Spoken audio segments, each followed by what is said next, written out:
I'm back. It's finally cool enough to record. So let's just pick up right where we left off. We are on our fourth video in our 12 Orders of Soil Taxonomic series. So far, we have covered Alphasols, Andosols, Iridosols, Entosols, Gellisols, Histosols, and Inceptosols. Today we're going to cover the next three orders in the Soil Taxonomic series: Mollisols, Oxisols, and Spodosols. So stay tuned for Soils with Sorel.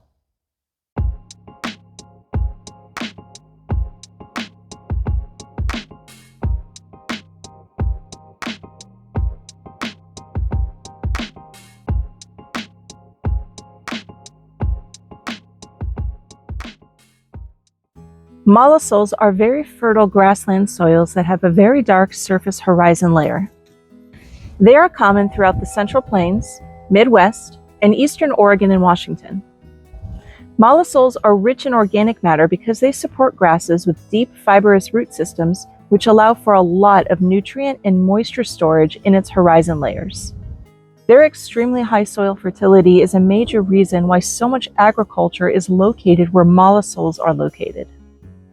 When you look at a mollisol horizon profile, you can clearly see the horizon layers and the rich upper layers closer to the surface. Mollisols have 7 suborders. These are the suborders: albols, aquols, cryols, rendols, udols, eustols, and xerols. Albols are found in the Great Plains and can have groundwater. Aquols are found in the Midwestern states. Cryols are located in cooler regions. Rendols are located in humid regions in the southern and western states. Udols are located in humid areas in more northern states. Eustols are located in semi-arid regions. Xerols are located in states that have a Mediterranean climate. Oxisols are very weathered, low fertility soils that look very red because they contain a lot of iron.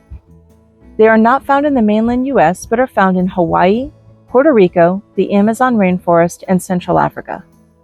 Oxisols are very weathered, meaning that their original minerals have gone through changes to transform them into secondary minerals. And I know what you're thinking. Sorel, how could these soils have such low fertility when we see so much plant growth coming from them in the rainforests? The answer is precipitation. Oxisols are in climates with a lot of rainfall, which leaches the minerals out of the soil. This also causes oxisols to have almost no horizon development.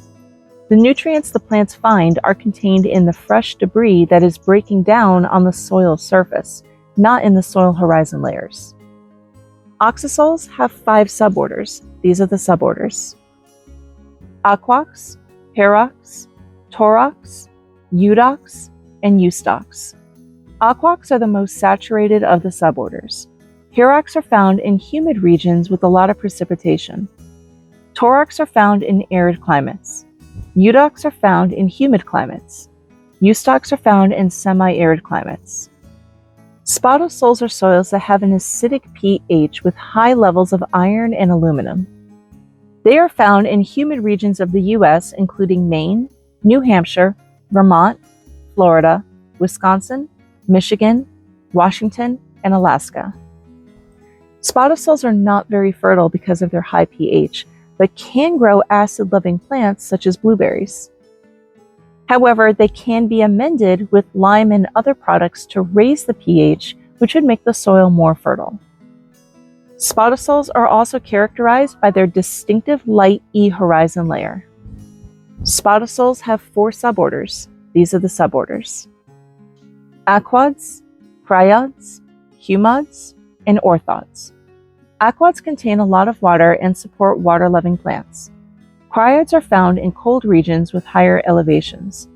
Humods are mainly found in Washington and have a lot of organic carbon. Orthods are found in New England. So that's it for now. Thank you for watching my channel.